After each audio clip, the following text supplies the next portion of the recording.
तो आज बताने वाला हूं दोस्तों आप सबको मेरा मॉर्निंग स्कैल्पिंग स्ट्रेटजी के बारे में, जो कि ज्यादातर ट्रेड मेरा उसी स्ट्रेटजी के बेसिस पर रहता है। तो मैं इसी स्ट्रेटजी को यूज करके पिछले कुछ दिनों से कंसिस्टेंस प्रॉफिट बना रहा हूं और ज्यादातर ट्रेड मैं इसी स्ट्रेटजी के बेसिस पर करता हूं। तो आ जाओ मेरे स्क्रीन पर, आपको स्टेप बाय स्टेप सिखाता हूं। अगर आप इस चीज को अगर सही से समझ लोगे तो आप भी, हो सकता है मैं भी प्रॉफिट बना सकते हो छोटी कैपिटल से। तो मैं आपको पूरा समझाने का कोशिश करूंगा। तो आ जाओ स्क्रीन पर लेके चलता हूँ। और ये वीडियो खास करके राधिका शर्मा जी के लिए है, जो कि मेरे 3-4 वीडियो पे एक ही उसका क्वेश्चन था कि आप भाई स्ट्रेटजी क्या यूज करते हो। आप इस वीडियो को ध्यान से देखना। वैसे तो मैं काफ़ी सारा स्ट्रेटजी यूज करता हूँ, प्राइस एक्शन, सपोर्ट रेजिस्टेंस, पर उसमें से मेरा एक ये स्ट्रेटजी भी आता है जो मैं आपको बताने वाला हूँ। 3 नंबर को देखोगे तो ये देखो भाई, मैं स्ट्रेटजी क्या यूज करता हूँ। जैसे मार्केट में मॉर्निंग में 3-4 कैंडल देखो नीचे की तरफ जाने की कोशिश कर रहा था और यहाँ से मार्केट सस्टेन नहीं हो पाया, तो यहाँ पे मैं क्या करता, अगर ये समझ लो 4 कैंडल जैसे बन चुका है, तो यहाँ पर मेरा सिंपल सा स्ट्रेटजी रहता है कि यहाँ पर मैं चार्ट को 1 मिनट टाइम फ्रेम पे शिफ्ट कर देता। यहाँ पर मैं 1 मिनट टाइम फ्रेम पे शिफ्ट करके,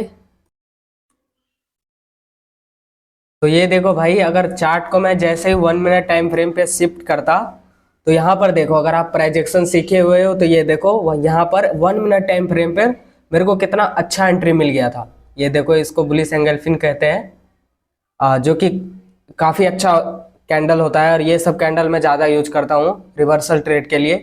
तो देखो, अगर मेरा यहाँ पर ट्रेड जैसे ही बनता, मैं यहाँ पर ट्रेड लगा देता एक 1 मिनट टाइम फ्रेम पर शिफ्ट होते ही अपना ट्रेड मिल चुका है। और यहाँ पर मैं एक लॉट से जैसे यहाँ पर एंट्री करता है, स्टॉप लॉस बिल्कुल इस कैंडल के नीचे, देखो स्टॉप लॉस बना और 1:2 का टारगेट तो आपको इजीली मिल जाएगा। तो यहाँ पर हम 1:2 यहाँ रजिस्टेंस के आसपास मैं टारगेट रखता। तो देखो ये हमारा 5 मिनट के अंदर अंदर हमारा टारगेट हिट हो गया है, जो कि मॉर्निंग स्ट्रैटेजी जो मैं आपको बता रहा हूँ वही, और ये मैं पर्सनली यूज करता हूँ। तो ये दोस्तों, आपने 3 नवंबर का तो चार्ट देख लिया है दोस्तों। ये देखो, ये आ गया जी 7 नवंबर का अपना चार्ट। यहाँ पर भी देखो, मैं अगर रहता तो 4 कैंडल के बाद यहाँ पर मेरा जैसे ये 5 मिनट टाइम फ्रेम का कैंडल बन रहा था, यहाँ पर मेरा एंट्री बन जाता। अगर 1 मिनट टाइम फ्रेम पे मैं यहाँ पर भी शिफ्ट होता हूँ, तो चलो यहाँ पर भी दिखाता हूँ कि कैसे अपना सेटअप बनता है। और स्कैल्पिंग के लिए भाई 30-40 पॉइंट काफ़ी होता है अगर स्कैल्पिंग कर रहे हो तो ये देखो दोस्तों, ये हमने कर दिया जी 1 मिनट टाइम फ्रेम पर चार्ट को शिफ्ट। अगर यहाँ पर आप ध्यान से देखोगे तो ये देखो, यहाँ पर डब्लू पैटर्न आपको बनता हुआ दिखेगा। कैसे, मैं आपको दिखाता हूँ अभी।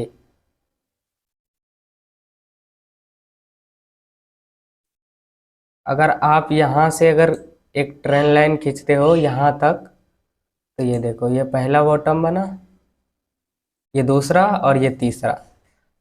ये डब्लू पैटर्न तभी सबसे अच्छा काम करता है दोस्तों जब मार्केट में, मैं आपको दिखाता हूँ, ये डब्लू पैटर्न तभी सबसे ज़्यादा काम करता है जब ये जो दूसरा लो है इसके नीचे लगना चाहिए, पहले वाले लो के नीचे लगना चाहिए, तो ये सबसे अच्छा माना जाता है। नहीं तो ये ज़्यादातर रिवर्स हो जाता। तो ये देखो, जैसे डब्लू पैटर्न अपना बना और मेरा जो एंट्री हो जाता, ये हो जाता इस कैंडल के आसपास।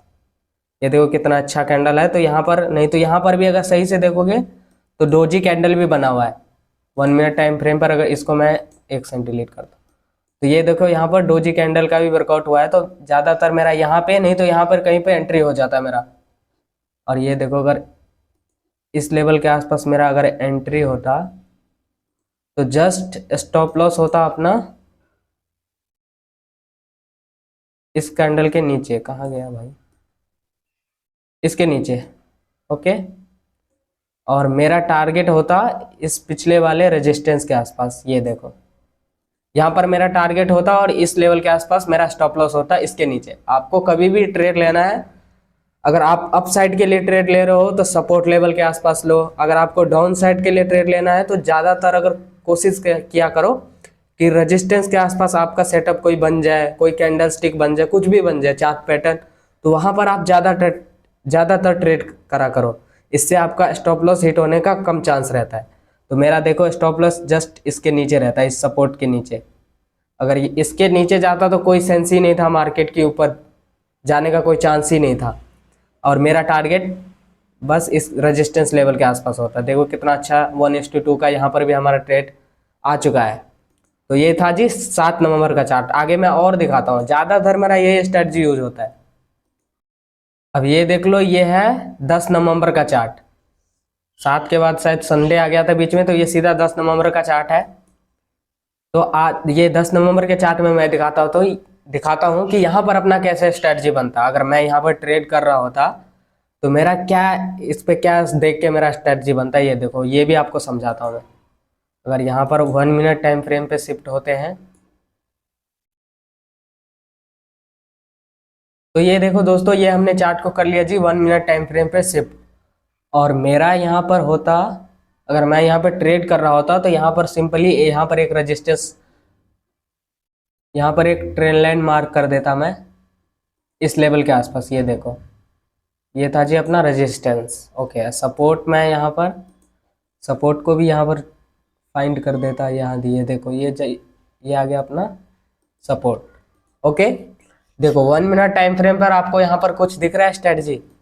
तो यहाँ पर देखो, अगर मैं यहाँ पर ट्रेड कर रहा होता तो ये देखो, ये था रेजिस्टेंस, और रेजिस्टेंस के आसपास देखो कितना अच्छा कैंडल बन गया। ये बिग बार कैंडल माना जाता है और ये सब कैंडल बहुत ही अच्छा काम करता है भाई स्कैल्पिंग के लिए।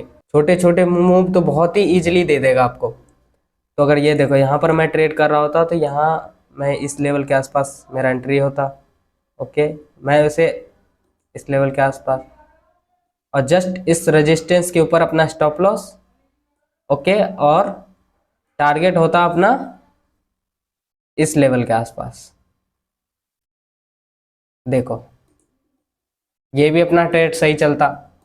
अगर हमारा ये स्कैल्पिंग ट्रेड कर रहे होते तो ये भी ट्रेड सही चलता। देखो, अगर आप स्कैल्पिंग कर रहे हो तो ज़्यादा देर आपको होल्ड नहीं करना। मोमेंटम मिले 20 से 25 पॉइंट का टारगेट रखो, 20 पॉइंट मिल गया निकल जाओ। स्कैल्पिंग ऐसे ही होता है। तो ये भी देखो, ये ट्रेड भी हमारा सही चलता और यही मैं यूज करता हूँ। अगर आपको यकीन नहीं हो रहा तो मैं आपको लाइव ट्रेड करके भी जब दिखाऊंगा तो भी आपको ऐसे ही दिखाऊंगा। तो आपको मैं लाइव ट्रेड करके भी दिखाऊंगा। अगर आपको लाइव ट्रेड देखना है तो आप कमेंट में बता देना, मैं आगे से जो भी मैं ट्रेड करता हूँ वो लाइव रिकॉर्ड करके और वो दिखाऊंगा तो आपको पता चलेगा। ऐसे तो आपको अभी समझ में नहीं आ रहा होगा। बाकी स्ट्रैटेजी के लिए मैं बता दे रहा हूँ क्योंकि पूछ रहे थे काफ़ी लोग कमेंट करके। ये था 10 नवंबर का चार्ट। आगे मैं और भी दिखाता हूँ।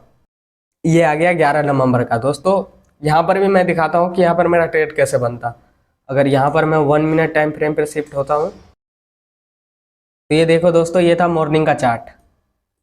जैसे मैं आपको बता रहा हूँ बिल्कुल वैसे मैं यूज करता हूँ भाई। कोई साइंस या कोई ऐसे अलग सी ट्रिक्स यूज नहीं करता कि जिसमें कि मैं प्रॉफिटेबल हो जाऊँ। एक स्ट्रैटेजी पे अच्छा सा रिस्क मैनेजमेंट करोगे तो आप प्रॉफिटेबल बन जाओगे। तो ये देखो, ये है हमारा 11 नवंबर का चार्ट। जैसे कि बताया 1 मिनट टाइम फ्रेम पर शिफ्ट होते ही हमारे यहाँ पर 2 बार सेटअप बना हुआ है। ये देखो, ये कैंडल कितना अच्छा। अगर ये आपको ऐसे दिखेगा नहीं, अगर आप इस पे बैक टेस्ट करोगे तभी आपको ये सब ट्रेड मिलेगा भाई, नहीं तो बहुत ही मुश्किल होता है आपको इतना रिस्की ट्रेड करना। मैं तो अपना ऐसे ही ट्रेड प्लान करता हूँ। और रिवर्सल सपोर्ट के आसपास आया, कोई भी कैंडल स्टिक पैटर्न या कोई भी चार्ट पैटर्न बना, मैं ट्रेड लगा देता हूँ। सपोर्ट के नीचे अगर मैं अपसाइड के लिए ट्रेड कर रहा हूँ तो सपोर्ट के नीचे मैं स्टॉप लॉस लगा देता हूँ और टारगेट बिल्कुल जो हमारा पहला रेजिस्टेंस है, अभी जस्ट वाला रेजिस्टेंस होता है, उसके आसपास मैं टारगेट सेट कर देता हूँ और ऐसे ही ट्रेड करता हूँ। और अगर मेरे को डाउन साइड जाना होता है तो मैं रेजिस्टेंस लेवल के आसपास अपने ट्रेड ढूंढता हूँ। तो ये देखो, ये है जी 11 नवंबर का चार्ट। यहाँ पर भी अपना देखो कितना प्यारा सेटअप बना है। अगर इस लेवल के आसपास हमने ट्रेड लगाते तो देखो जस्ट सपोर्ट के नीचे हमारा स्टॉप लॉस रहता, इसके नीचे। और टारगेट कहाँ का होता है, इस रेजिस्टेंस लेवल के आसपास। ये देखो, ये देखो इस रेजिस्टेंस लेवल के आसपास अपना टारगेट होता और ये भी बहुत ही इजीली हिट हो गया। देखो 20, 25 पॉइंट, 30 पॉइंट का अपना टारगेट बन रहा है, जो कि बहुत ही अच्छा होता है भाई स्कैल्पिंग के लिए। इतना आपको मिल जाए तो काफ़ी अच्छा आप प्रॉफिटेबल रहोगे अगर सही से रिस्क मैनेजमेंट कर लिया तो ये देखो, ये 11 नवंबर का चार्ट है। तो ये यहाँ पर भी अपना ट्रेड सही चलता और मैं ऐसे ही ट्रेड करता हूँ। ओके, आज 11 नवंबर ही था तो ये आपने देख लिया अभी से 3 नवंबर से लेके मैंने अभी आज का जो 11 नवंबर का डेट है आज तक का भी दिखा दिया। तो आज आपने देख लिया मैं कौन सा स्ट्रेटजी यूज करता हूँ। मेरा भाई सिंपल सा कॉन्सेप्ट रहता है कि अगर सपोर्ट लेवल के आसपास आया और कोई भी अच्छा कैंडल स्टिक या फिर कोई भी चार्ट पैटर्न बना, मैं ट्रेड लगा देता हूँ 1 मिनट टाइम फ्रेम पे देख के। कोई भी अच्छा कैंडल मिल गया और रेजिस्टेंस के आसपास आता है तो वहाँ पर भी मेरा डाउन साइड का ट्रेड बन जाता है, और छोटा छोटा टारगेट और छोटा छोटा स्टॉप लॉस रखता हूँ। स्कैल्पिंग ऐसे ही होता है। अगर आप ट्रेड लगा के सोचोगे कि मैं मेरा इतना लंबा टारगेट है, इतना वो है, तो ऐसे नहीं होगा। आपको मिनिमम सा स्टॉप लॉस रखना है और मिनिमम सा टारगेट। तो आप देखना आपका ज़्यादातर ट्रेड प्रॉफिट में जाने लगेगा। और सबसे इम्पोर्टेंट बात कि आपको रिस्क मैनेजमेंट सही से करना है। बस रिस्क मैनेजमेंट का भाई गेम है, अगर वो सही से फॉलो कर लो